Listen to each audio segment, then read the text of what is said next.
Good morning everybody. आज हम लोग पढ़ेंगे मियोसिस। कल हम लोग पढ़े थे माइटोसिस, आज हम लोग नेक्स्ट टॉपिक पढ़ेंगे मियोसिस। तो सेल डिवीजन में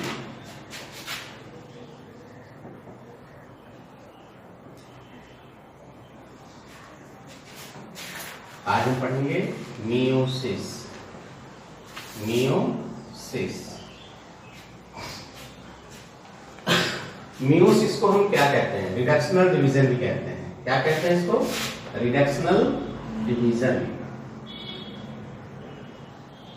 reductional division.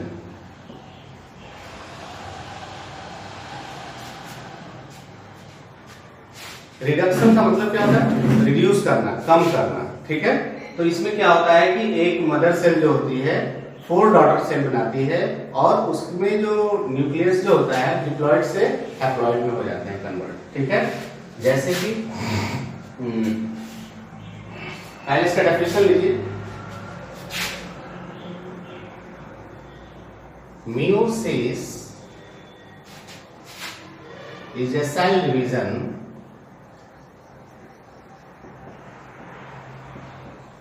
meiosis is a cell division in which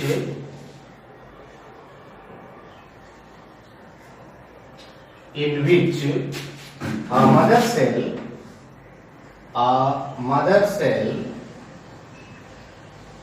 divides into 4 daughter cells, 4 daughter cells in which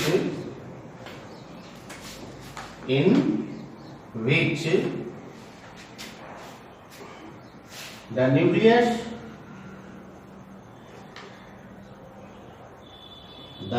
nucleus आप यहां लिखते हैं न्यूक्लियस है diploid nucleus, in which the diploid nucleus of the diploid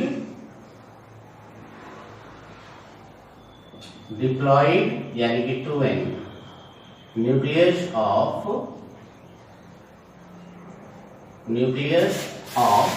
mother cell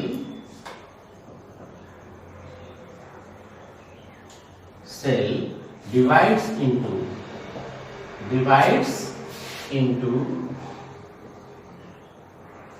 4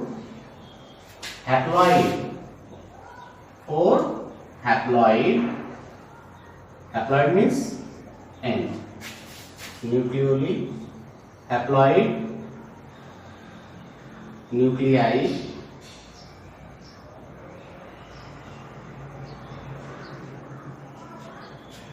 अब आपको कहेंगे कि sir diploid क्या होता है और हैप्लॉइड क्या होता है। ठीक है, पहले आप इसको नोट कीजिए, फिर हम बताते हैं इसको बारे में। नाउ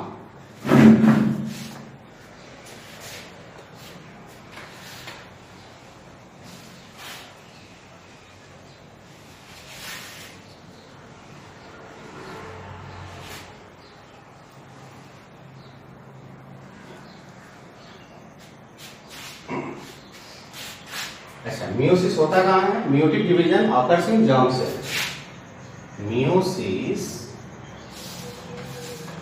और meiotic division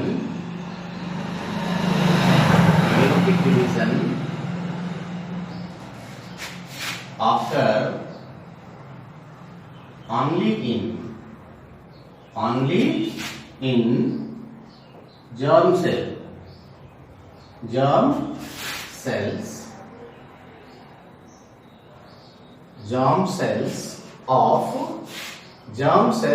of testis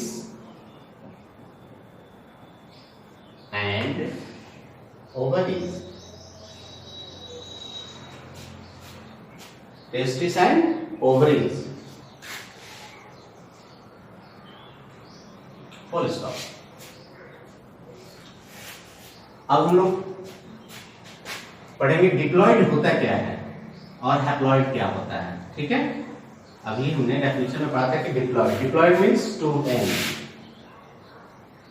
N, ठीक है। एन क्या होता है पहले आपको जानना पड़ेगा। एन क्या होता है? N is a single set of chromosomes found in any organism और एनी लिविंग बीइंग। जैसे ह्यूमन है, ह्यूमन में टोटल क्रोमोसोम्स कितने होते हैं? 26 होते हैं। तो 26 का हाफ कितना होता है? 23। तो n equal to 23 for human beings, ठीक है। n मतलब क्या हो गया? Half set of chromosomes of any living beings. किसी भी जीव का, किसी भी प्लांट हो या एनिमल हो, उसके टोटल क्रोमोसोम्स के आधे क्रोमोसोम्स को, हाफ क्रोमोसोम्स के नंबर को हम कहते हैं क्या? n, ठीक है। तो आप यहाँ दोनों के बारे में पहले हैप्लॉइड को बताए थे, उसके बाद डिप्लॉयड के बारे में लिखते हैं। हैप्लॉइड मींस n, ठीक है। अब यहाँ लिखते हैं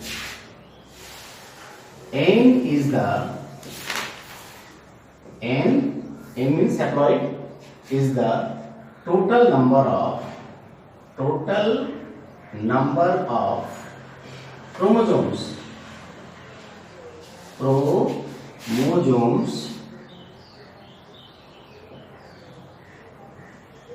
n is the total number of chromosomes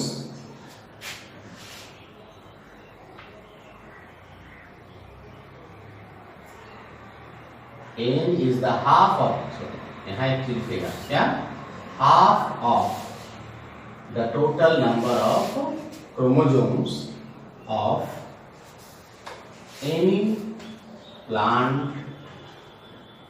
और एनिमल। किसी भी प्लांट और एनिमल के टोटल नंबर ऑफ क्रोमोसोम्स के हाफ को कहते हैं n, ठीक है। The nucleus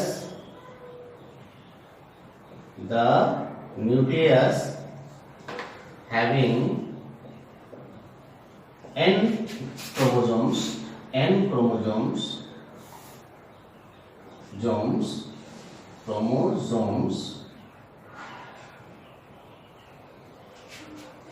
the nucleus having n chromosomes known as haploid, उसको हम क्या कहते हैं? हैप्लॉइड कहते हैं, ठीक है। इसी का ठीक, अब देखो n का n जिसके मतलब कि half of the total chromosome, और यहाँ डिप्लॉयड में क्या होगा? फुल सेट ऑफ क्रोमोसोम्स को हम क्या कहते हैं? डिप्लॉयड कहते हैं। तो यहाँ देखिए 2n, बड़ा बड़ा लिखिएगा सर। 2n मतलब क्या होता है? Diploid. Diploid is the 2n is the total number of chromosomes, is the total number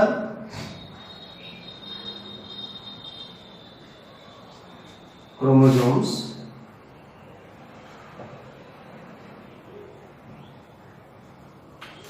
present in total number of chromosomes present in any animals or plant, any present in any plant or animal, किसी भी plant और animal के बीच में total number of chromosomes के set को ही हम कहते हैं क्या? 2n, और उसे हम उसके न्यूक्लियस को क्या कहते हैं? Diploid nucleus. And their nucleus is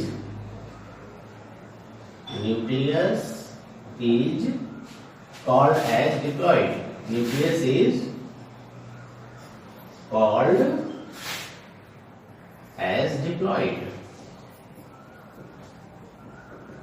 okay, तो इस तरह से हम समझते हैं कि डिप्लॉयड और हैप्लॉयड क्या होता है, ठीक है। अब हम लोग पढ़ेंगे मेयोटिक डिवीजन होता कैसे है, उसके फेजेस कौन से हैं और उसमें कौन कौन से स्टेप्स आते हैं। नोट कीजिए इसको, क्लियर करो।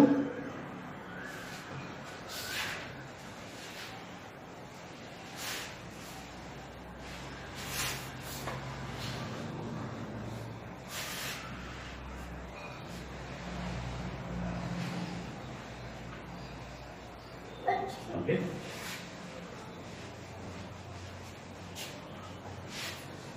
Now write phases of meiotic division. Phases of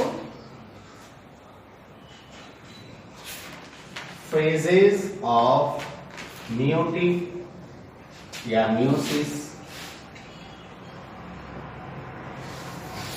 Phases of meiosis. ठीक है, लुक हियर, इसमें जो है दो फेज में होता है। मियोटिक डिवीजन को हम दो फेज में डिवाइड करते हैं। फर्स्ट, जिसको हम कहते हैं रिडक्शनल डिवीजन। क्या कहते हैं? Reductional division. रिडक्शनल डिवीजन, ठीक है। दूसरा है इक्वेशनल डिवीजन। तो रिडक्शनल डिवीजन और इक्वेशनल डिवीजन दो पार्ट में इसको होता है। दूसरा है, उसका नाम है इक्वेशनल डिवीजन। इक्वेशनल डिवीजन,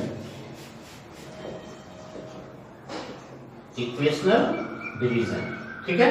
अब रिडक्शन डिवीजन के अंदर भी कई सब फेजेज होते हैं, उसके बारे में देखते हैं। रिडक्शन डिवीजन जो होता है इसमें भी कई फेजेज होते हैं। अब देखिए उसके बारे में पढ़ते हैं लोग। पहला, इंटरफेस। बड़ा बड़ा लिखिए जरा। बड़ा बड़ा लिखे हैं। Interphase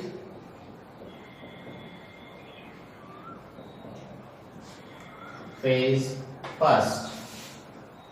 B, prophase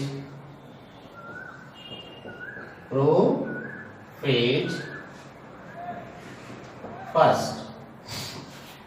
prophase first के अंदर सब फेजेज और होते हैं इसके अंदर, उसके बारे में भी देखेंगे हम।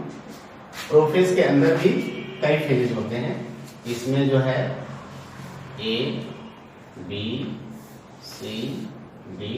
अब देखिए सी नंबर है इसमें क्या?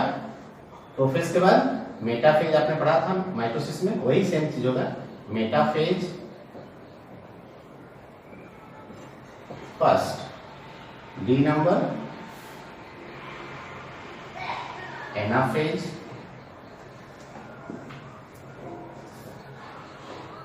Anaphase first. E, telophase. Telophase first. तो रिडक्शनल डिवीजन जो है फर्स्ट डिवीजन है, इसीलिए इसको फर्स्ट नाम दिया गया, ठीक है। अब प्रोफेज में क्या क्या ऑप्शंस आते हैं? पहला, लिप्टोटीन। सब फेजेज हैं इसके अंदर। लिप्टोटीन। दूसरा है जाइगोटीन। और तीसरा है पैकिटीन।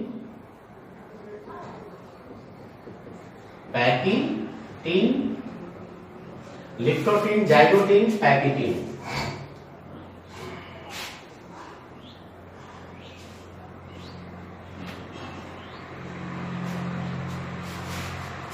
लिखिए इसको, ठीक है। पैकिटीन के बाद लिखिए डाइकाइनेसिस।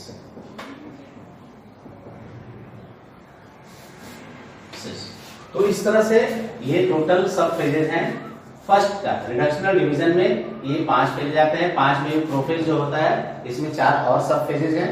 ये आपको नाम याद होना चाहिए, ठीक है। इसको नोट कर लीजिए। आगे लिखे, मिटाओ।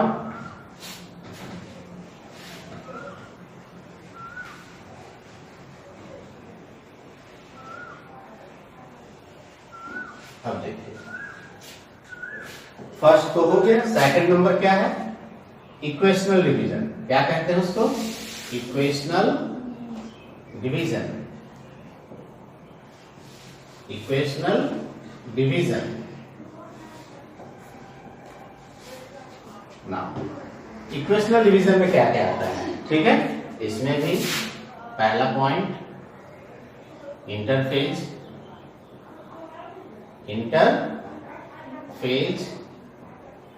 2। इंटरफेस अब इसको 2 कहेंगे, सेकंड टाइम फिर से डिवीजन होता है उसमें, इसलिए इसको इंटरफेस 2 नाम दिया गया है। B prophase 2, prophase 2। And C number तीसरा जो है metaphase 2, metaphase 2। And D number anaphase 2, anaphase 2। Anaphase 2 होने के बाद क्या आएगा? टीलोफेज। क्या आएगा? टीलोफेज।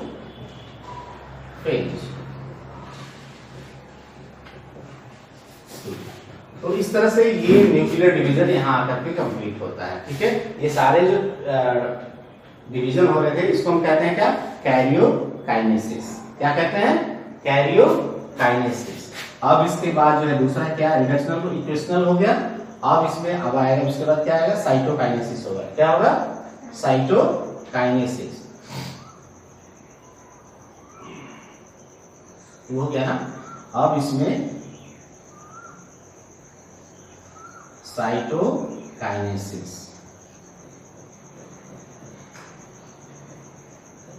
कल पढ़ाए थे माइटोसिस में साइटोकाइनेसिस क्या होता है? Division of cytoplasm. ठीक है, तो जब साइटोकाइनेसिस हो जाएगा तो फिर ये 4 डॉटर सेल्स का फॉर्मेशन होगा। अब हम प्रत्येक सब टॉपिक के बारे में विथ स्ट्रक्चर और प्रॉपर्टीज के साथ पढ़ेंगे। ठीक है, चलिए नोट कर लीजिए। ओके ना,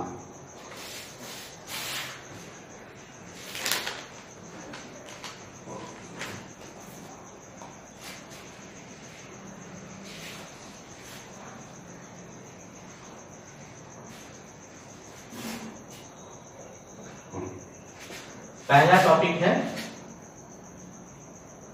क्या था बताइए? कैरियोकाइनेसिस। क्या? कैरियोकाइनेसिस। इसको हम क्या कहते हैं? Division of nucleus is called karyokinesis. Division of nucleus is called karyokinesis. Karyokinesis। Full stop. अब देखिए कैरियोकाइनेसिस में हम लोग पहला पढ़ेंगे इंटरफेज फर्स्ट। ये पढ़ना था ना, इंटरफेज फर्स्ट। ठीक है, इंटरफेज फर्स्ट। आप इसको फिगर ड्रॉ कीजिए, एक सेल को ड्रॉ कीजिए, सेंटर में एक न्यूक्लियस को ड्रॉ कीजिए। ठीक है, अब यहां पर जो है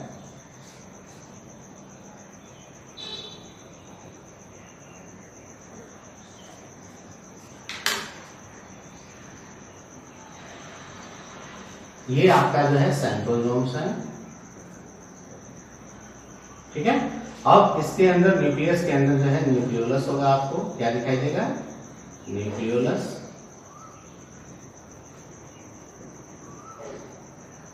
ठीक है, इसके अंदर जो है क्रोमाटिन नेटवर्क जो है इधर उधर फैला रहेगा। थ्रेड लाइक स्ट्रक्चर्स में होंगे ये सब, जैसा कि आपने माइटोसिस में भी पढ़ा था, सेम उस लाइक लिखेंगे इसके अंदर। ये क्या है? क्रोमाटिन नेटवर्क है।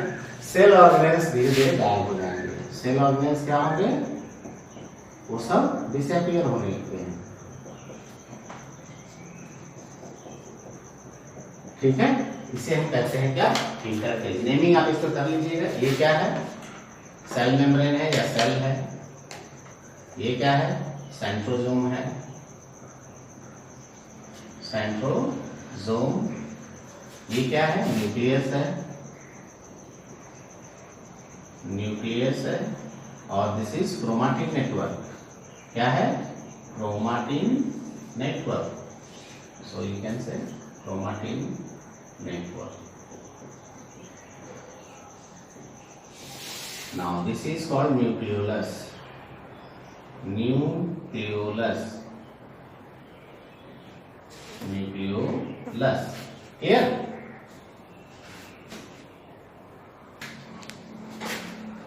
मिटा दो इसे।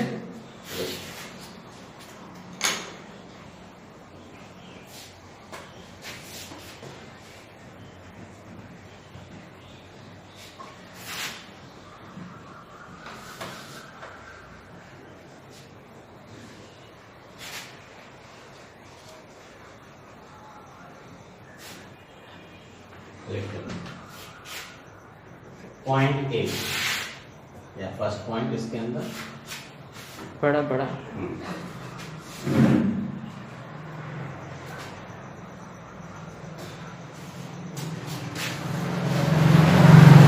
all cell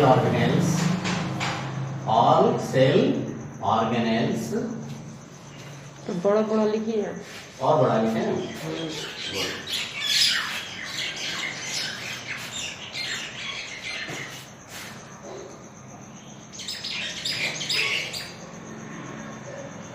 all cell organelles disappear, क्या disappear, जितने भी सेल ऑर्गेनेल्स होते हैं डिसअपियर हो जाते हैं, ठीक है, या होने लगते हैं। Second point,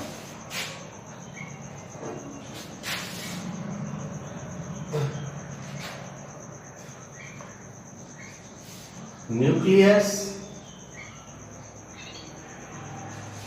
nucleolus and centrosome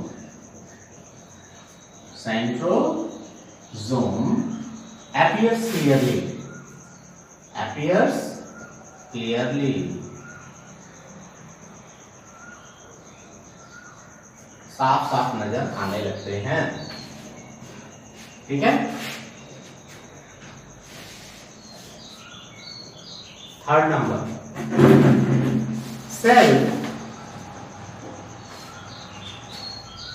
prepare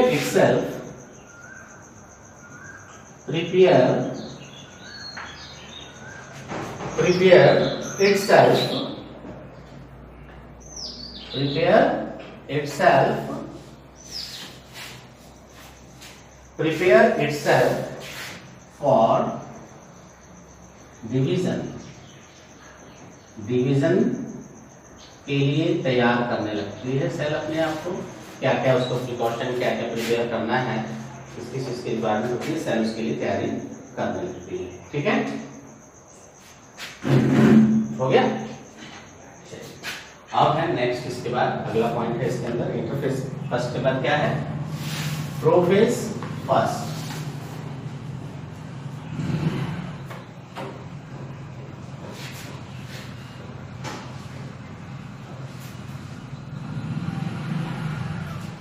prophase first, now क्या है, प्रोफेज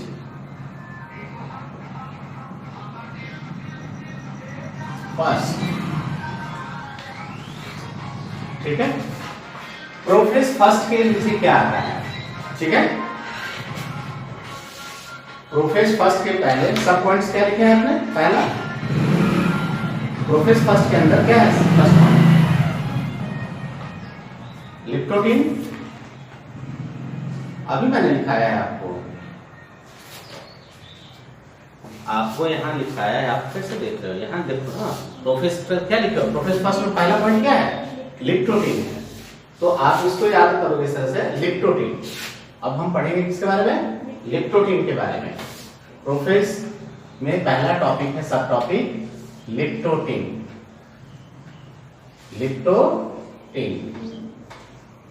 ठीक है। लिप्टोकिन में क्या होता है, ठीक है, ध्यान दीजिए। फर्स्ट ऑफ ऑल ये फिगर सब में आपको ड्रॉ करना है, ठीक है, फिगर से आपको बेहतरीन समझ में आएगा। लुक हियर, अब क्या होता है, पहले न्यूक्लियर मेम्ब्रेन जो है स्टार्ट टू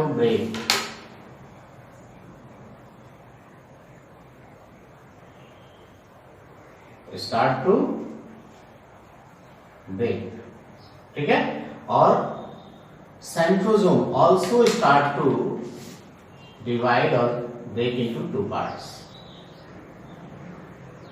Centrioles also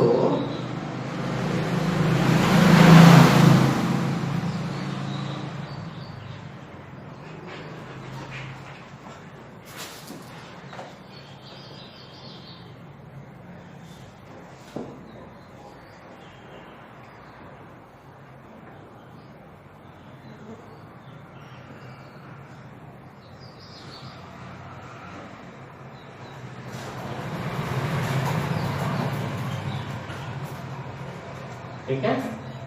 इस तरह से क्या होता है, सेंट्रियोल्स जो है डिवाइड होकर के सेपरेट होना चालू होता है। न्यूक्लियर मेम्ब्रेन भी क्या होता है, ब्रेक होना चालू होता है। ठीक है। और जो क्रोमोसोम्स था, जो क्रोमेटिन के फॉर्म में था, वो क्या होता है, शॉर्ट एंड थिकन होने लगता है। क्या होने लगता है, शॉर्ट एंड थिकन होने लगता है। और इसके अंदर जो है न्यूक्लियोलस जो है वो भी अब हल्का हल्का होने लगता है। हल्का मतलब समझ रहे ना, लाइट होने लगता है। ठीक है। अब देखिए क्रोमोसोम्स क्या होगा, शॉर्ट एंड थिक होने लगते हैं, शॉर्ट एंड थिक होने लगते हैं इस तरह से। ठीक है।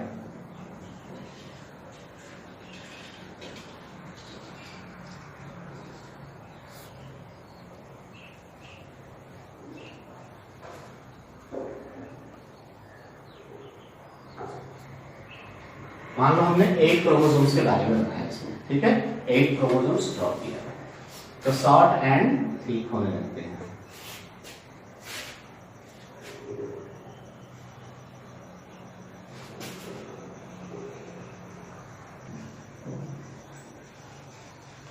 नेमिंग करना पड़ेगा कि आपको समझ में आ गया है? चलो नेमिंग कर सकता है, देखते हैं। ये क्या है, सेंट्रियोल्स हैं, सेंट्रियोल्स। ये सब क्या है, एस्टर रे हैं। क्या है, एस्टर रेज। ये क्या है, न्यूक्लियोलस है।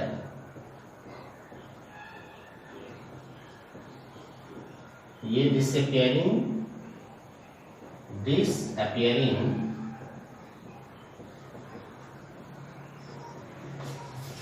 न्यूक्लियर मेम्ब्रेन है, न्यूक्लियर मेम्ब्रेन।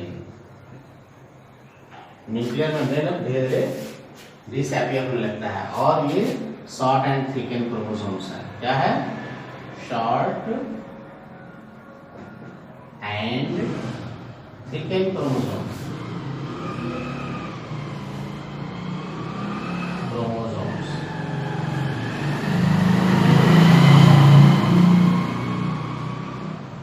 क्लियर?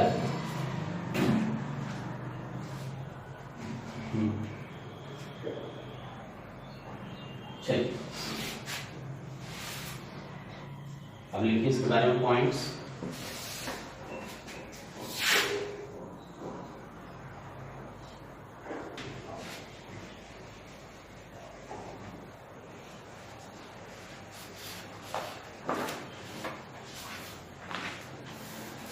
लिख first point,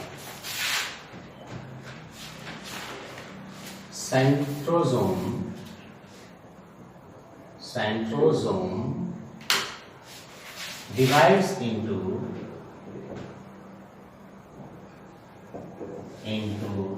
two centrioles,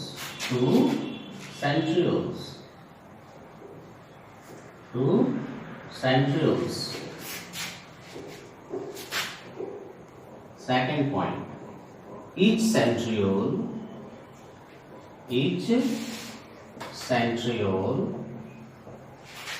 start to move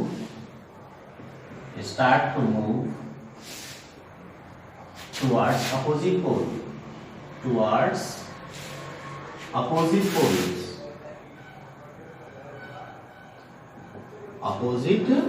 poles. Centriole जो डिवाइड होते हैं वो मूव करने लगते हैं और अपोजिट पोल की तरफ जाने लगते हैं। Aster rays are formed. Aster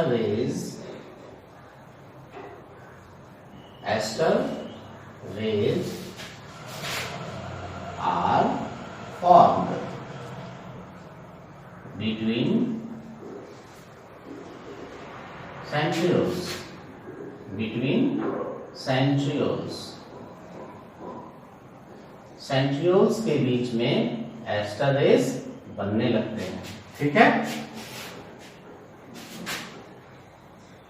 हो गया। अगला लिखिए 4th point, nuclear membrane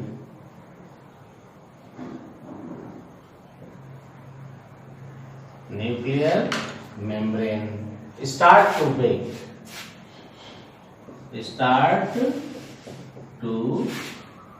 nuclear membrane starts to break or dissolve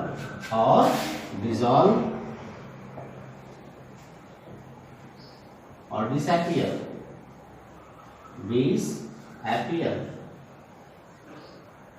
वो ब्रेक होने लगता है या डिसॉल्व होने लगता है या डिसअपियर होने लगता है। ठीक है, ऑन न्यूक्लियर मेम्ब्रेन। और देखिए chromatin network,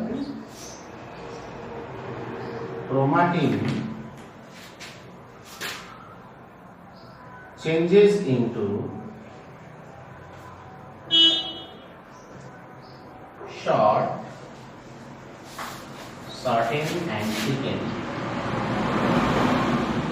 shorten and thicken chromosome,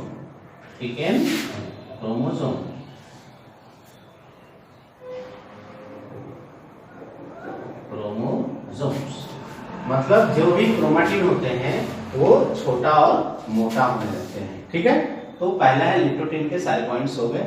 लिप्टोटिन के बाद आएंगे हम जाइगोटिन। नाइस है ना।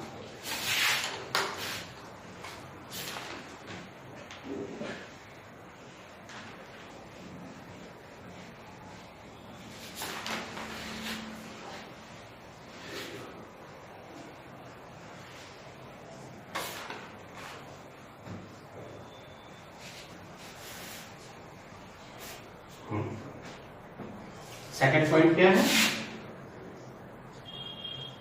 जाइगोटिन है, जाइगोटिन, ZIGOTENE,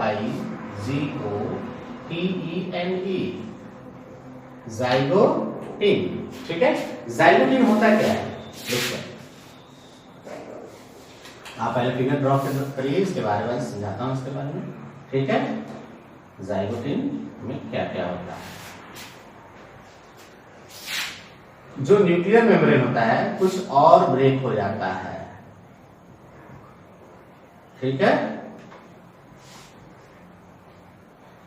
न्यूक्लियस जो होता है, न्यूक्लियोलस, वो भी अब डिसॉल्व होना चालू हो जाता है।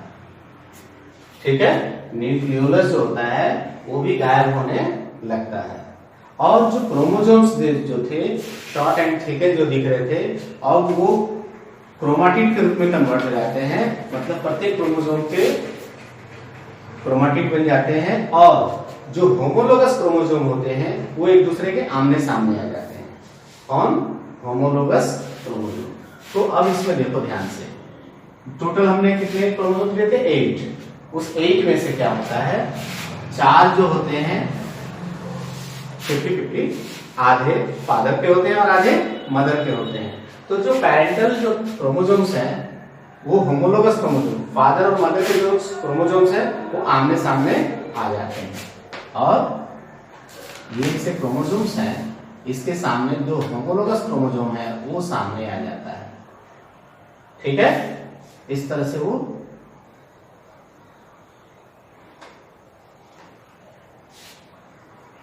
बीच में ये सेंट्रोमियर है। क्या है? सेंट्रोमियर है, तो आप ड्रॉ कर लीजिए।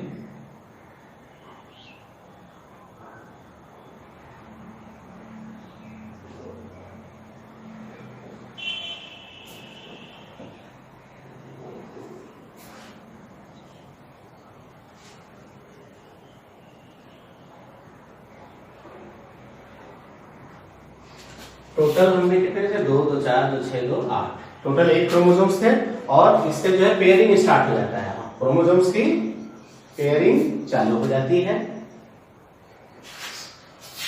और न्यूक्लियर सेंट्रियोल्स जो हैं वो फिर और काफी दूर थोड़ा चले जाते हैं उसके तुलना में, जो पहले जितनी दूरी तय किए थे उन्होंने उससे थोड़ा और दूर चले जाते हैं।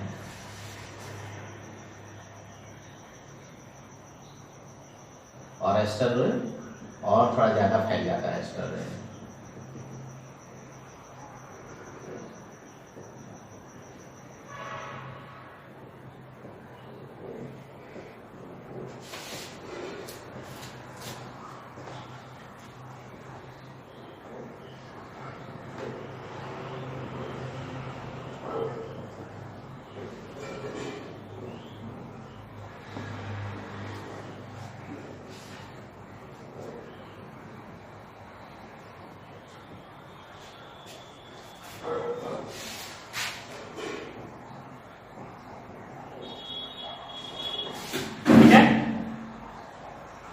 इसे कहते हैं होमोलोगस क्रोमोसोम।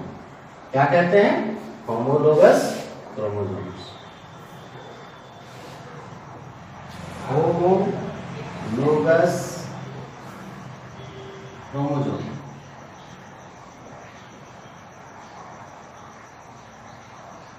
होमोलोगस क्रोमोसोम, ठीक है।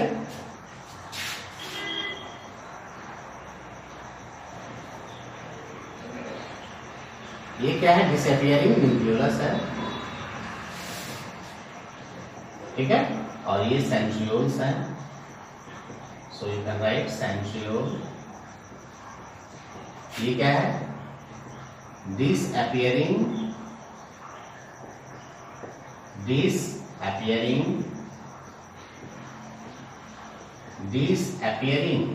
Nucleus, sorry nucleolus. और ये क्या है? Disappearing nuclear membrane, disappearing nuclear membrane.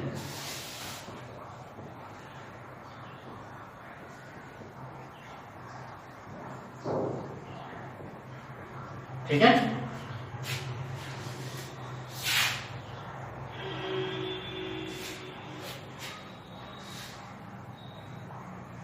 हो गया। देखो अंदर की तरफ जो होमोलोगस क्रोमोसोम में जो अंदर की तरफ जो होते हैं क्या? क्रोमाटिड्स। इसको कहते हैं क्या? Sister chromatid. क्या? Sister chromatid. इन दोनों को कहेंगे क्या कहेंगे? इसे सिस्टर क्रोमाटिड।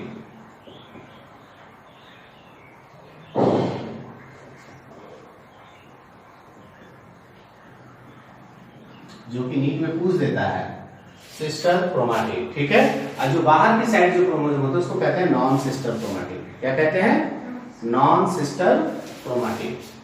जो आउटसाइड में होते हैं, जैसे ये नॉन सिस्टर क्रोमाटिड। ठीक है।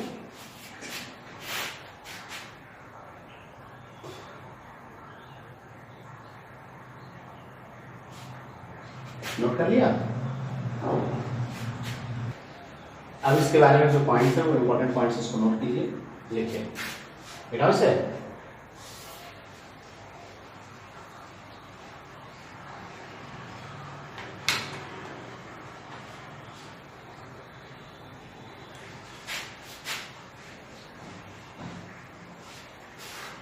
ध्यान दें।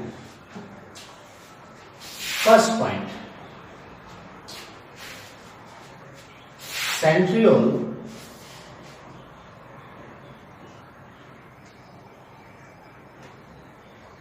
moves more towards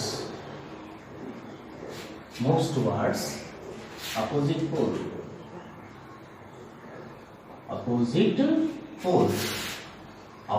pole की तरफ थोड़ा और ज्यादा मूव कर जाते हैं। Second, nuclear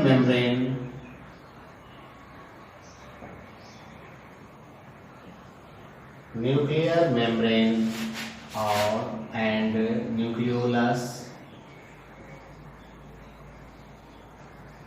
plus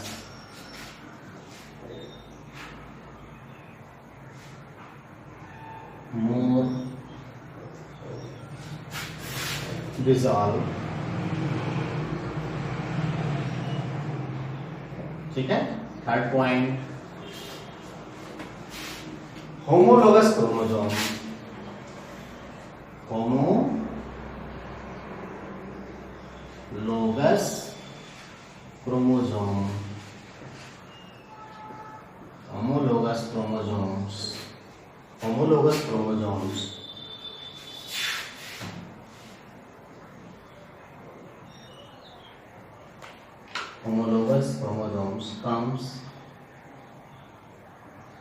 homologous chromosomes comes together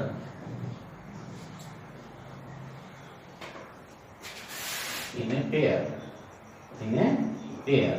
जोड़ा के रूप में आमने सामने आ जाते हैं, ठीक है। होमोलोगस क्रोमोसोम, अभी इसका डेफिनेशन थोड़ी देर बाद बताएंगे कि होमोलोगस क्रोमोसोम क्या होता है। पहले सुनो कीजिए, homologous chromosomes come together in pair,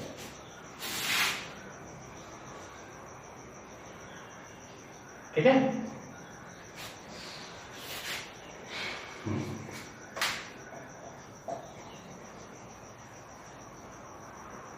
Each chromosome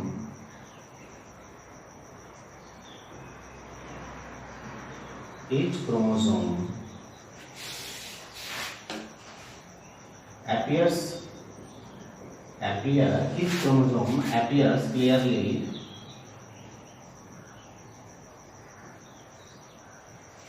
clearly and forms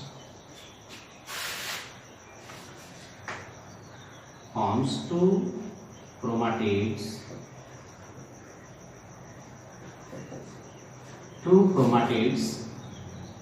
attached at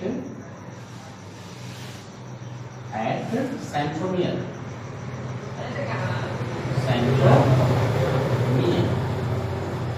ठीक है।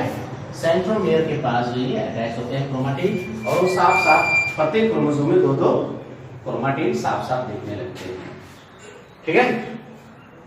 मिटाओ इसको।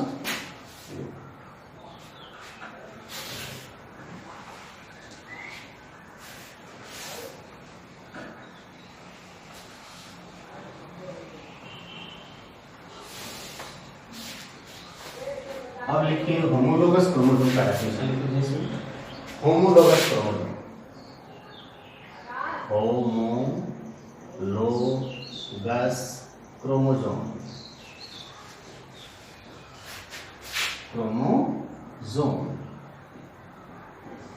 होमोलोगस क्रोमोसोम, ठीक है। होमोलोगस क्रोमोसोम क्या होता है लिखिए।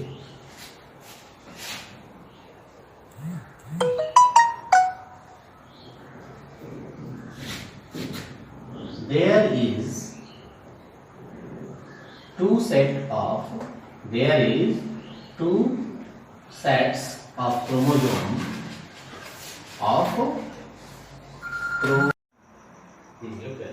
तो होमोलोगस क्रोमोसोम्स क्या होते हैं? There are two sets of chromosomes are found in nucleus. प्रत्येक न्यूक्लियस में दो सेट ऑफ क्रोमोसोम्स होते हैं, एक वन पैरेंटल जो क्रोमोसोम होते हैं, एक मदर का और एक फादर का, उसे ही हम कहते हैं, जब वो दोनों आमने सामने आ जाते हैं तो उनके पेयर को कहते हैं होमोलोगस पेयर ऑफ क्रोमोसोम्स। तो यहाँ देखो, found in nucleus, each set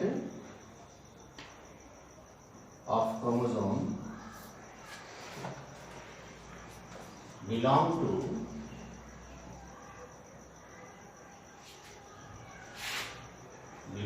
to either father or mother, father और मदर साइड, ठीक है। Full stop. when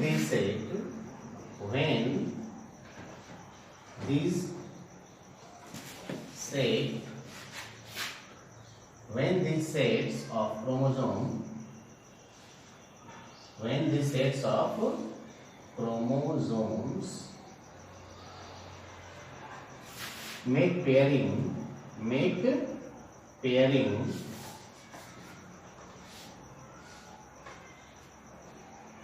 such pairing is called, such pairing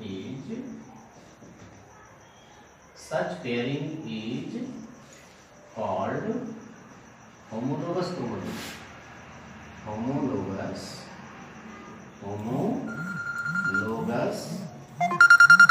pair of chromosome. Homologous pair of chromosome.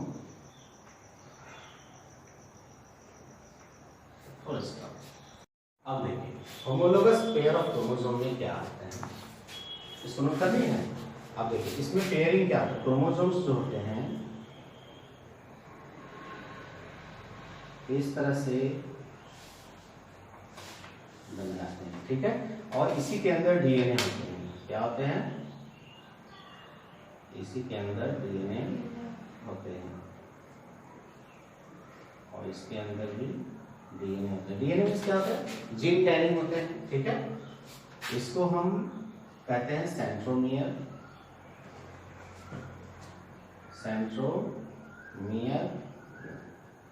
ये है chromatid,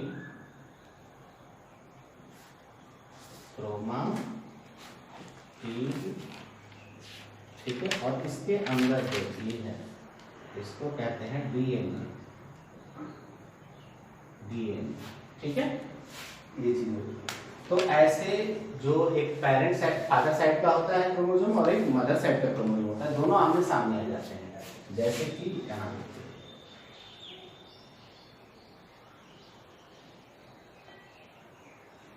ठीक है।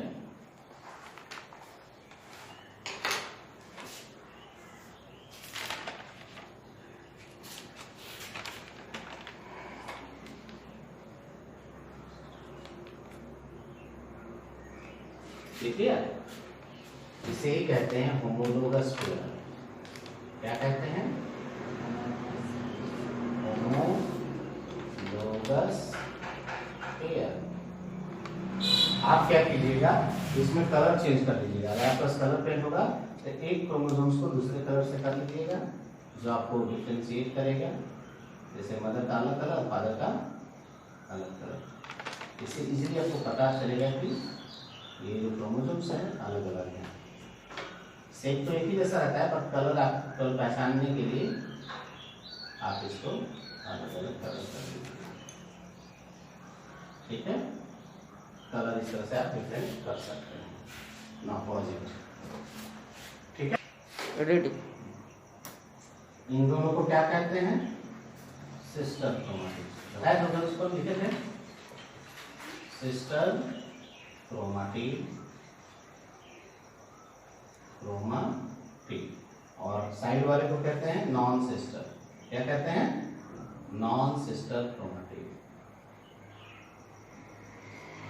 Non sister chromatid.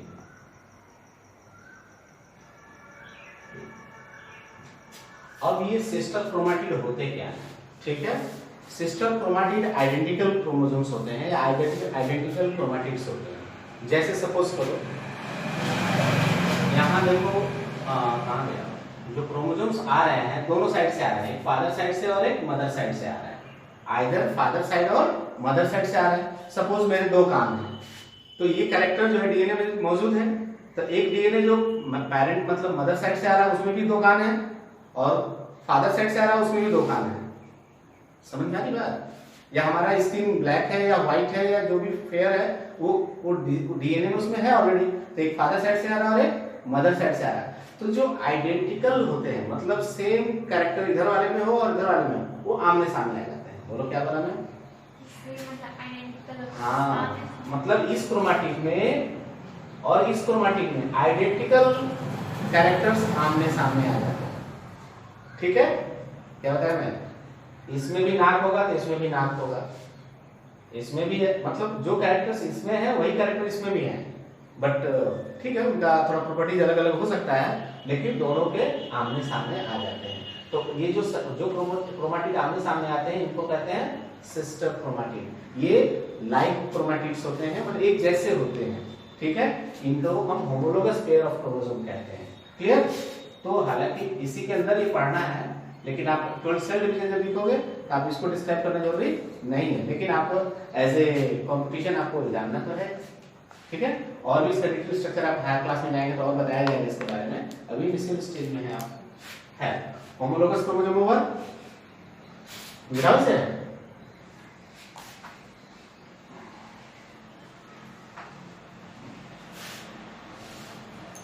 जाइगोटिन का तो सारा हो गया ना। जाइगोटिन के बाद आता है पैकिटिन। क्या? पैकिटिन, पैकिटिन है ना। जाइगोटिन के बाद पैकिटिन है। नाउ राइट, इसे मिटाइए, पैकिटिन।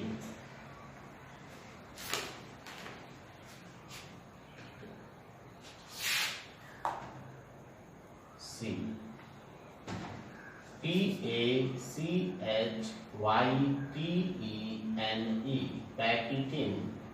पैकिटिन क्या होता है इसमें भी देखिए, अर्ली पैकिटिन और लेट पैकिटिन सब में होता है। जैसे अभी आपको मैंने बताया उसमें लिप्टोटिन में भी था, अर्ली और लेट, दो पार्ट में इसको समझेंगे अच्छी तरह से।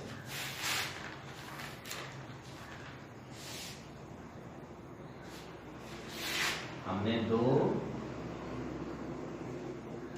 इसका नाम लिया हमने अर्ली पैकिटिन,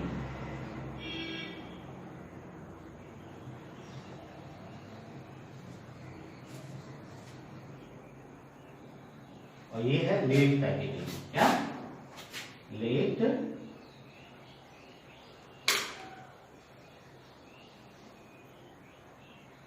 ये है लेट पैकिटिन। इसको आपको चलो यही लिखते हैं, लेट पैकिटिन।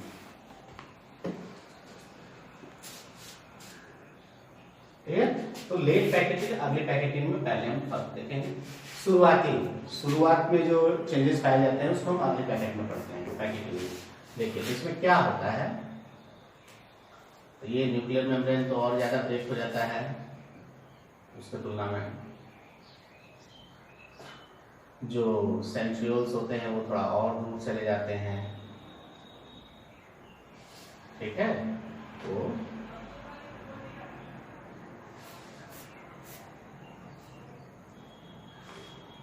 ये आप इस तरह से इसको, ये एक्सटर्नल चीज है, ये एक्सटर्नल और ज्यादा फैल जाता है, स्पिंडल फाइबर भी कहते हैं।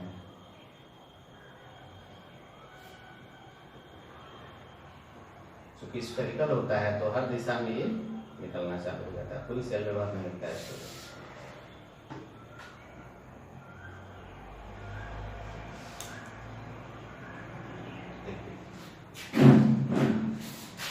न्यूक्लियोलस भी लगभग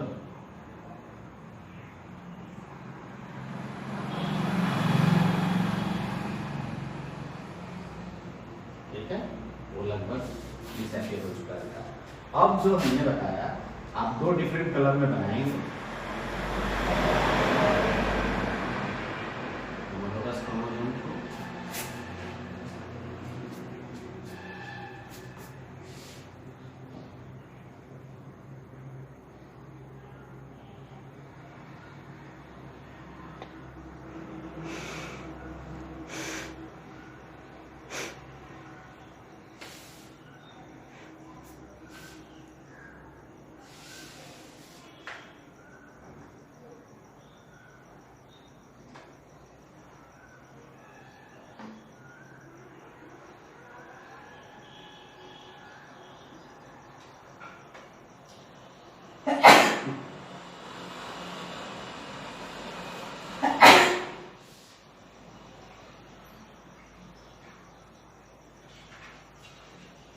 चार हमने ब्लैक कलर से बना लिए, चार को व्हाइट कलर से बना लीजिए, चाहे दूसरे कोई कलर है आपके पास उसमें बना लीजिए।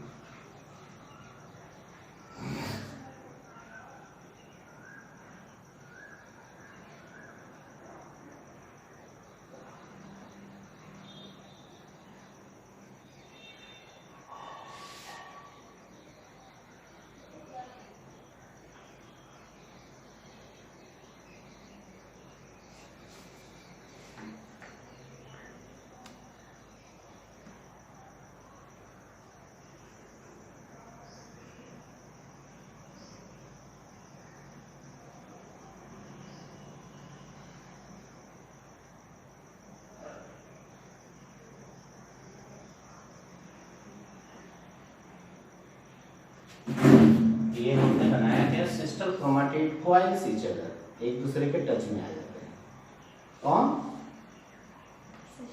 सिस्टर क्रोमेटिड एक दूसरे को पकड़ लेते हैं या टच में आ जाते हैं। कैसे? एक दूसरे को टच में आ जाते हैं और वो ट्विस्टिंग करने लगते हैं। ट्विस्टिंग मतलब ऐंठने लगते हैं। ठीक है, तो ये सभी में ऐसा आपको बनाना है, ये सेम फिगर ऐसे चारों में बनाना है। ठीक है,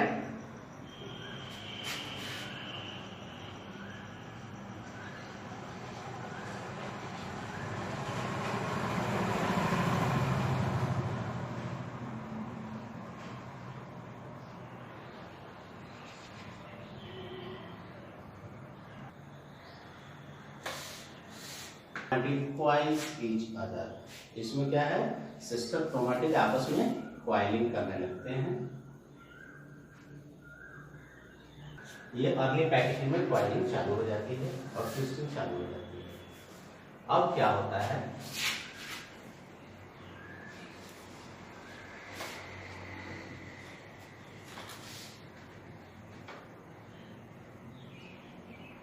इसमें क्या होता है,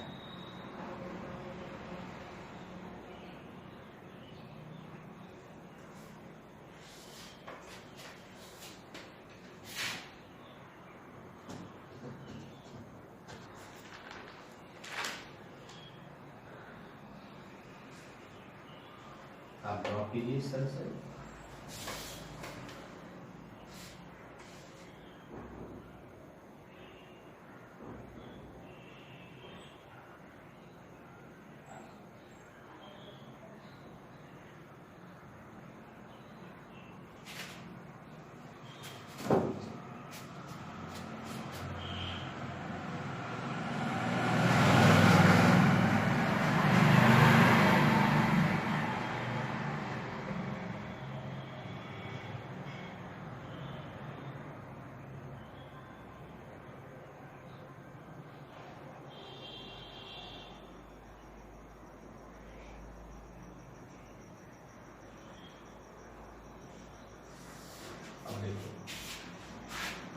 ट्विस्टिंग होने की वजह से कुछ पार्ट्स जो होते हैं व्हाइट क्रोमोसोम्स के ब्लैक क्रोमोसोम्स के सिस्टम में क्रोमेटिड के अंदर वो आ जाते हैं ब्रेक करके। उसके पार्ट्स जो होमोलोगस क्रोमोसोम था यहाँ इसमें आ जाते हैं।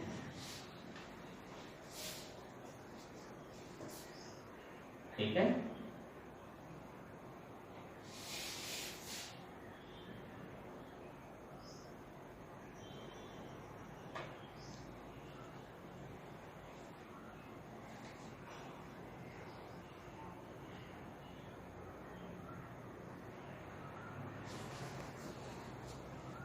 इस तरह के स्ट्रक्चर्स फॉर्म हो जाते हैं। ठीक है, ब्रेक करने के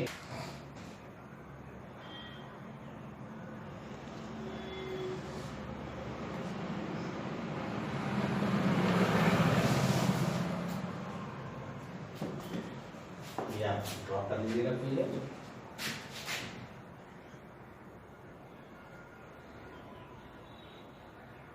यही 4 बार फिगर ऐसा बना लीजिए सेम। ठीक है, जैसे इसमें 4 बार बनाया गया है आप इसको 4 टाइम इसको 4 जगह बना लीजिए। ठीक है, इसका ऐसे 4 फिगर बना लीजिएगा इसका क्रोमोसोम का। बताओ इसको, ये क्या है, ये ब्रोकन, ये क्या है, ब्रोकन क्रोमेटिड्स हैं। क्या है, broken sister chromatid, sister chromatid. ठीक है, अब इसके बारे में जो है इंपॉर्टेंट पॉइंट्स है उसको हम लोग नोट करते हैं। इरेज कर रहा हूं इसको।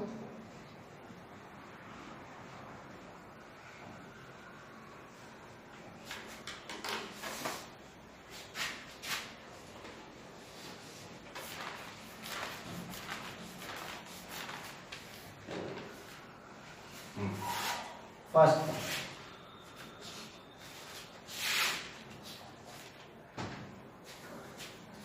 देखिए, द सिस्टर क्रोमेटिड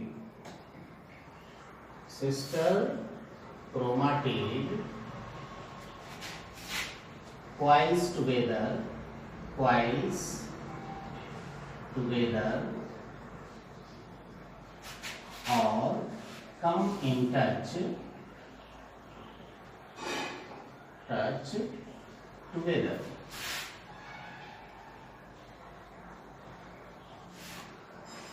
ठीक,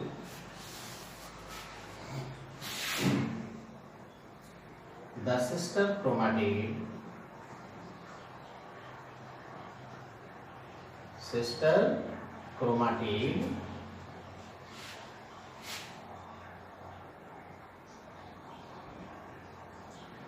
coils move and twisted बड़ा बड़ा and twisted.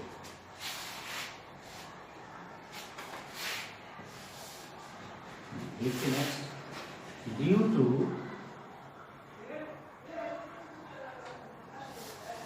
over twisting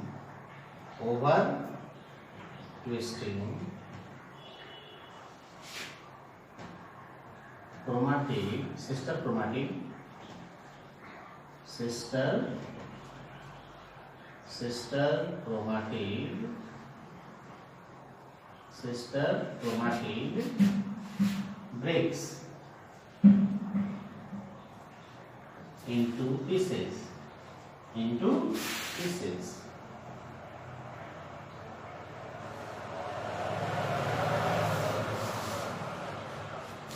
ठीक है,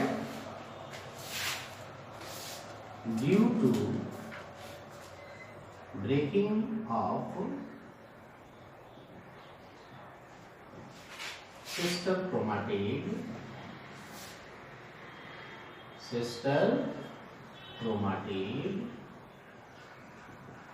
due to breaking of sister chromatid,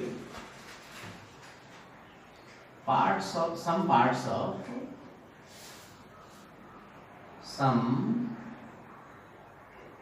parts of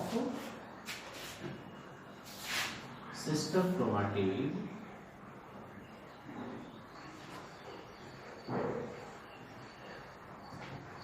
chromatid exchanges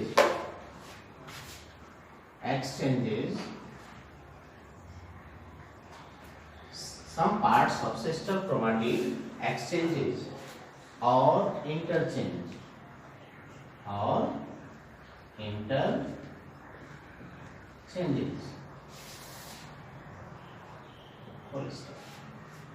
ठीक है, तो ये बेसिक मोल इंटरचेंज होते हैं। क्लियर? आज इतना ही, अगला